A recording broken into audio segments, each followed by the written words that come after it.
Quand on ne connaît pas bien la marque Opel, on ne connaît peut-être pas forcément ces deux véhicules.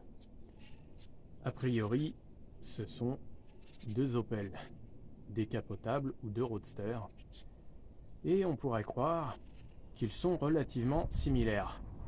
En réalité, ce sont deux véhicules totalement différents, bien qu'au niveau du gabarit, il y ait une petite ressemblance, et au niveau de l'esprit, il y a aussi une petite ressemblance, même au niveau du style du design. Alors ces deux Opel, on va les voir en détail. Je vais vous dire quelles sont les grosses différences, quels sont le public qu'elles visent, ainsi que la raison pour laquelle on va acheter l'une ou plutôt l'autre.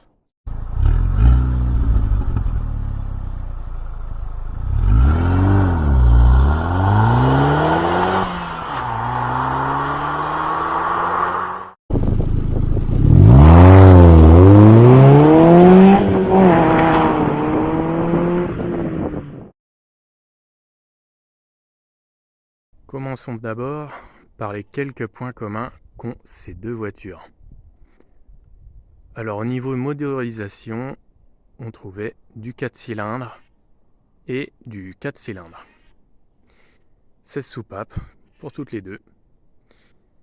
Et turbo ou atmosphérique pour la orange et turbo seulement pour la rouge, puisque l'Opel GT existait en seulement un seul moteur.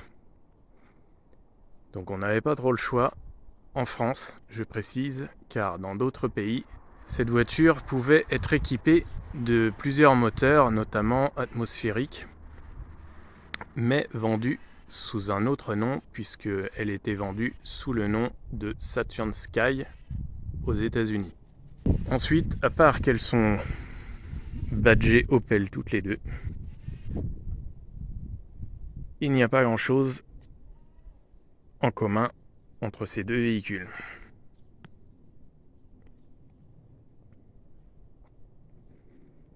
Bien sûr, ce sont deux Opel, alors ils ont tout de même respecté quelques détails de style. À l'avant du Speedster orange, pas de moteur.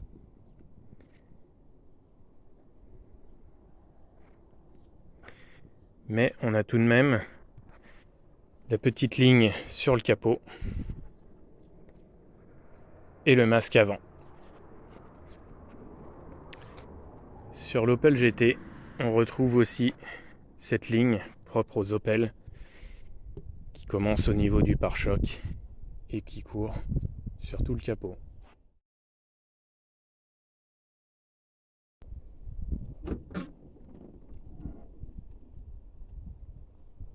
Deux litres turbo, 16 soupapes, 264 chevaux pour l'Opel GT. Le moteur de l'Opel Speedster se trouve sur les roues arrière. 2 litres de 16 soupapes, 147 chevaux en 4 cylindres, bien sûr. Distribution à chaîne pour les deux moteurs.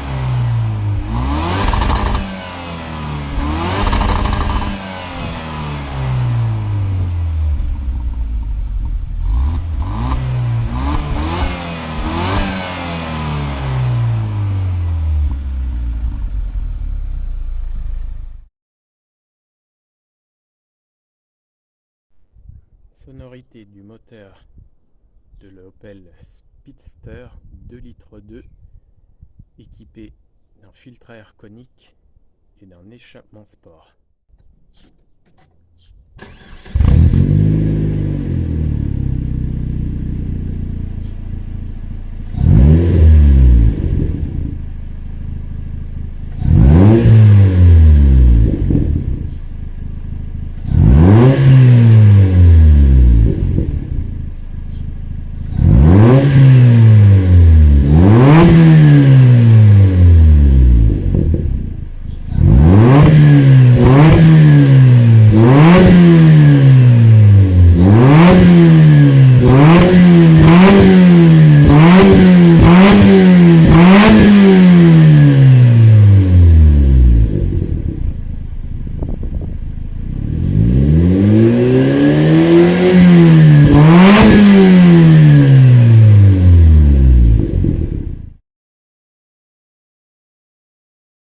bien sûr, on pourrait s'attendre à des performances très différentes, mais les accélérations sont relativement semblables, puisque l'Opel GT rouge pèse plus de 500 kg en plus, faute au gabarit extra large, environ 25 cm de plus aussi en longueur.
Et c'est un roadster beaucoup plus typé confort, puisque on retrouve des sièges en cuir relativement confortables, un véritable tableau de bord, de vraies contre-portes avec des vitres électriques, allume-cigare, un véritable tableau de bord en plastoc, mais tableau de bord quand même,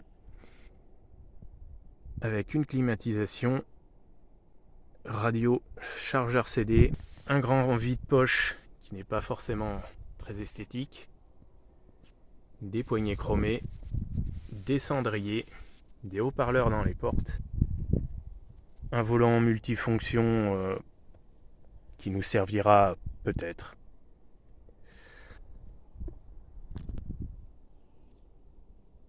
Un rangement entre les sièges, un caisson de basse derrière le siège passager, derrière le siège conducteur, pas évident à voir, on a un petit filet, bon, on s'en fout.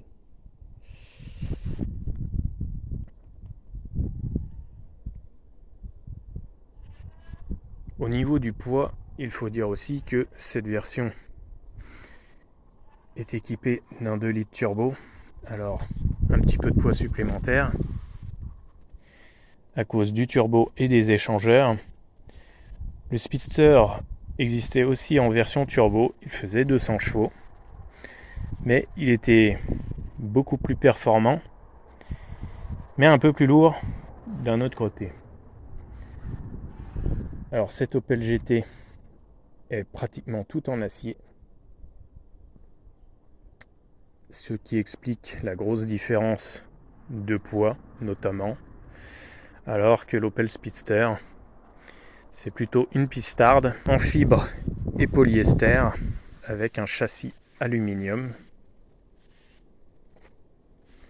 châssis qui provient à l'origine d'une Lotus.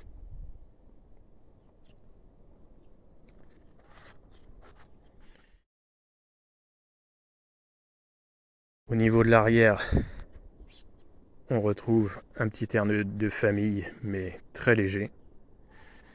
Si on enlevait les badges, il ne serait pas forcément évident de deviner que ce sont deux Opel. Surtout que l'Opel GT n'est pas tout à fait une Opel.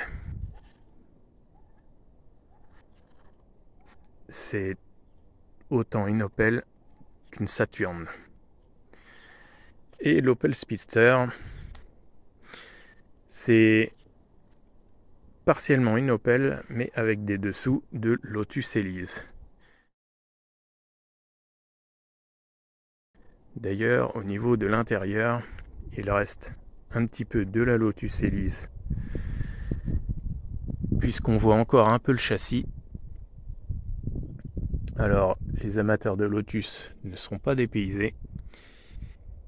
À l'intérieur, c'est beaucoup plus dépouillé, c'est spartiate. Lève-vitres manuelles, des bonnes manivelles à l'ancienne en aluminium, quelques boutons très simplistes, un tableau de bord dépouillé, il n'y a que le minimum, une radio qu'on ne se servira peut-être jamais. Notez qu'il n'y a pas vraiment de poignée pour fermer la porte, c'est juste une petite encoche dans le plastique pour pouvoir passer la main.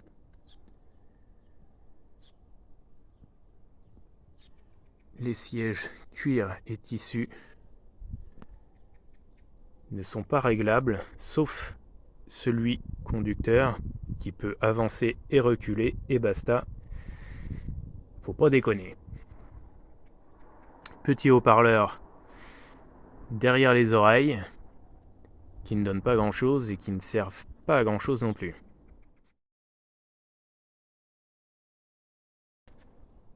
Au niveau capote, c'est presque la même chose, mais il y a tout de même quelques différences. Alors c'est presque la même chose dans le sens où sur ces deux Opel, il faut descendre de la voiture pour décapoter. Alors ça revient un peu au même, on va dire que c'est pas particulièrement pratique. Et je vais pas passer un quart d'heure là-dessus à expliquer comment ça se passe. Dans les deux cas, c'est pas pratique, et puis c'est tout.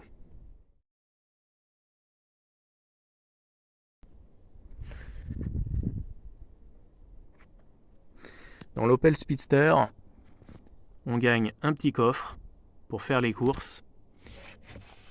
On a un sachet pour mettre les deux arches du toit et la toile du toit. Alors on peut faire les courses. On a quand même un petit coffre.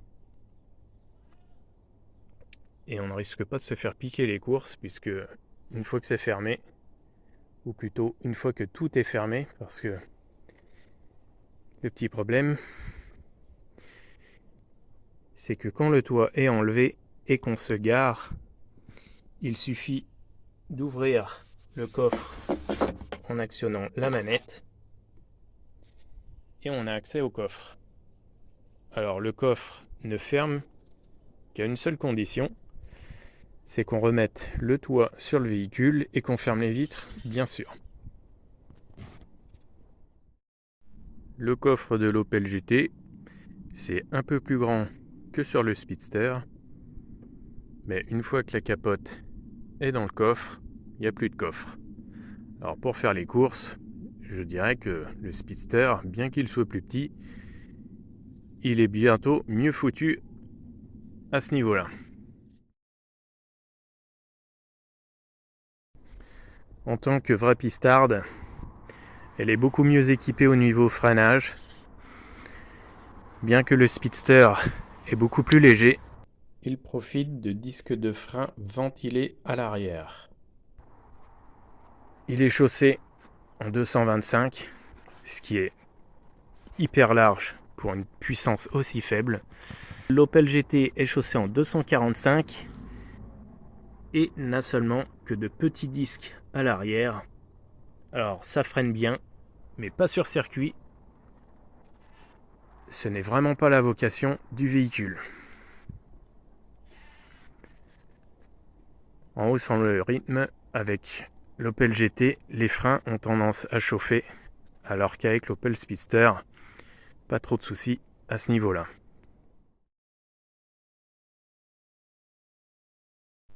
Notez tout de même qu'avec l'Opel GT, sur petite route de campagne, un peu accidentée, un peu bosselée, on n'est pas trop tenté de hausser le rythme. Les suspensions sont un peu mollasses et on a plutôt envie de se promener tout simplement. Ça n'invite pas spécialement à l'attaque et on a plutôt envie de se promener plus qu'autre chose. Les sensations de conduite ne sont pas particulièrement excitantes, même si les accélérations sont légèrement supérieures grâce au turbo.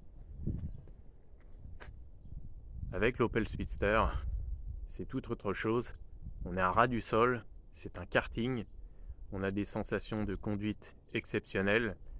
Ça invite à l'attaque, on a toujours envie de mettre le pied dedans, de pousser les rapports à fond. Évidemment, on est tout de suite à 80 km/h, je ne vous le cache pas. Après, chacun se fait ce qu'il veut. Voilà comment se déguste l'Opel GT. En promenade tranquille. Petite route de campagne, à travers les champs. À 2,20, 2,30. Vitre fermée à 50, ça va à peu près, mais faut limite déjà avoir une casquette bien accrochée. Il y a un peu de remous d'air, mais ça va. C'est une voiture confortable dans l'ensemble, puisque les suspensions sont très souples. Là, on est sur des petites routes de campagne très petites, très étroites et parfois très bosselées aussi. On peut dire que c'est relativement confortable, bien plus confortable que le Speedster, ça, il n'y a pas photo. Le Speedster, c'est une planche de bois.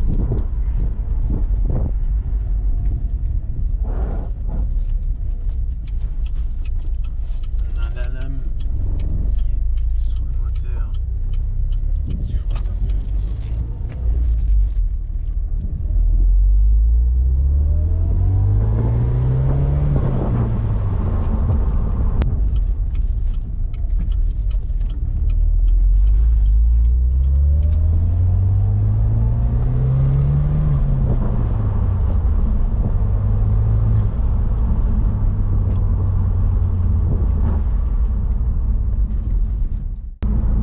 On a un peu de remous d'air à 80, 100 km/h, mais c'est pas excessif. Mais c'est vrai que pour rouler vite, je préfère être quand même avec un toit. Rouler longtemps avec l'Opel GT, c'est pas forcément un problème parce que c'est une voiture quand même très confortable. Les vitesses passent bien, presque trop même. Le débattement du levier est très doux, très souple.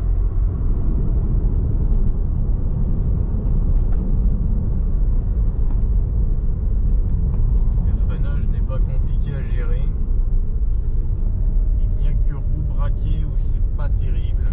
Le roue braquée à fond, c'est pas très agréable. On a du mal à démarrer au niveau des stops. On a presque tendance à caler et puis on sent que le véhicule n'aime pas forcément avoir les roues braquées à fond. On peut même avoir des petits tremblements.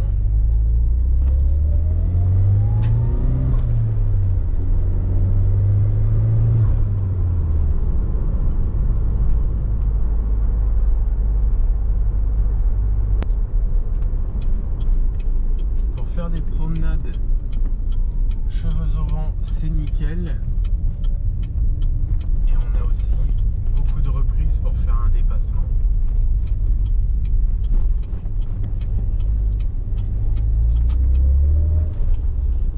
Alors j'ai pas mis en route, mais on a aussi une sono d'assez bonne qualité. À ce niveau-là, il n'y a pas grand chose à dire. C'est plutôt sympa. La sono est de bonne facture.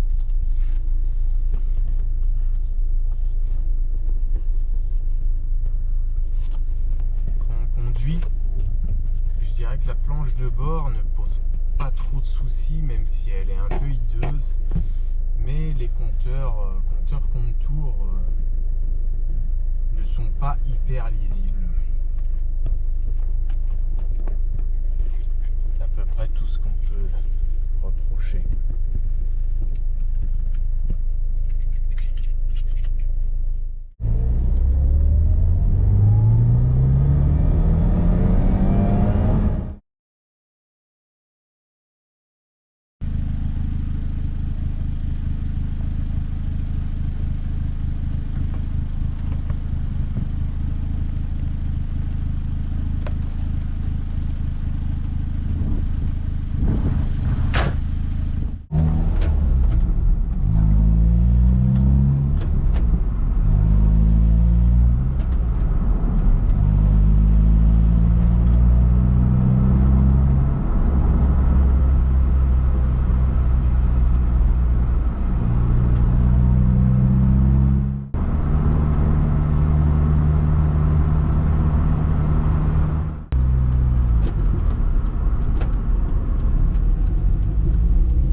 Même descendre de la voiture, c'est du sport.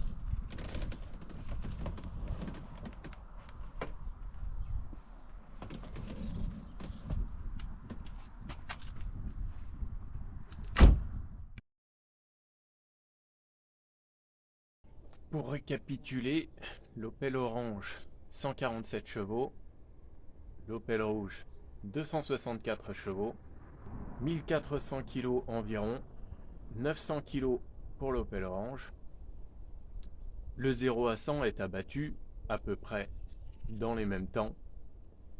On va dire une demi-seconde, c'est vraiment pareil, ça dépendra plus du conducteur plus qu'autre chose, puisque les deux véhicules sont donnés pour environ 6 secondes 4, 6 secondes 5, bon, ça dépend des données, ça dépend aussi du conducteur, ça dépend aussi de la puissance que développe le moteur. Il peut y avoir des petites variations, sachant que l'Opel GT en général ne fait pas tout à fait 264 chevaux, on est plus autour des 250, mais jamais plus de 264.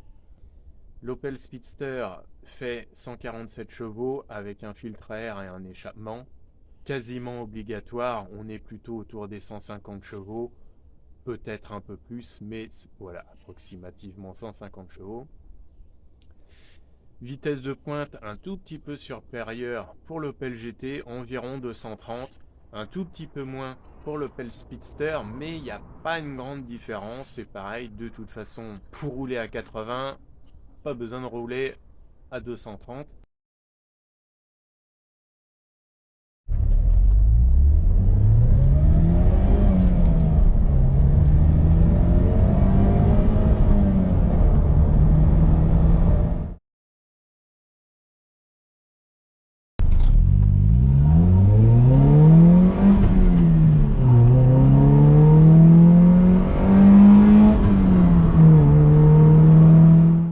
Ensuite, il faut savoir que au niveau confort, l'Opel GT a tout ce qu'il faut. L'Opel Speedster, il n'y a rien de ce qu'il faut, puisque c'est une pistarde homologuée route. Le principal confort, c'est le pare-brise, et encore à condition qu'il ne pleuve pas. Ensuite, au niveau des sièges, l'Opel Speedster est très raide. Il faut vraiment être conscient que c'est un véhicule qui a très peu de confort. Les sièges sont durs, les suspensions sont très fermes, alors que l'Opel GT a des sièges très confortables, très mous, souples, avec un bon rembourrage, des suspensions très souples. L'Opel GT freine beaucoup moins bien et a tendance à allonger ses distances de freinage quand on hausse le rythme. Alors, pas spécialement prévu pour faire du circuit, plutôt pour faire des promenades le dimanche. L'Opel Speedster Orange, lui, par contre, est vraiment conçu pour la piste, avec des freins ventilés à l'arrière. Il freine beaucoup plus fort et en plus, les distances d'arrêt ne s'allongent pas lorsque les freins chauffent un peu. Alors, est-ce que je peux vous conseiller plus l'une ou plus l'autre? Non, pas vraiment. C'est à vous de choisir, sachant que l'Opel GT fait à peu près 30 cm de plus, sachant que les voitures ne sont pas vraiment rectangulaires, elles sont taillées en pointe toutes les deux. Il faut tout de même faire attention lorsqu'on manœuvre, on abîme facilement les pare-chocs dès qu'on rentre dans un mur. Absolument interdit de poker le Speedster, puisque c'est un masque à l'avant comme à l'arrière, on n'a pas de pare-choc sur le véhicule. Bien qu'on ait l'impression qu'il y a un pare-choc, c'est un immense élément. Moi en tout cas, vous allez le voir, ma préférée, j'y retourne.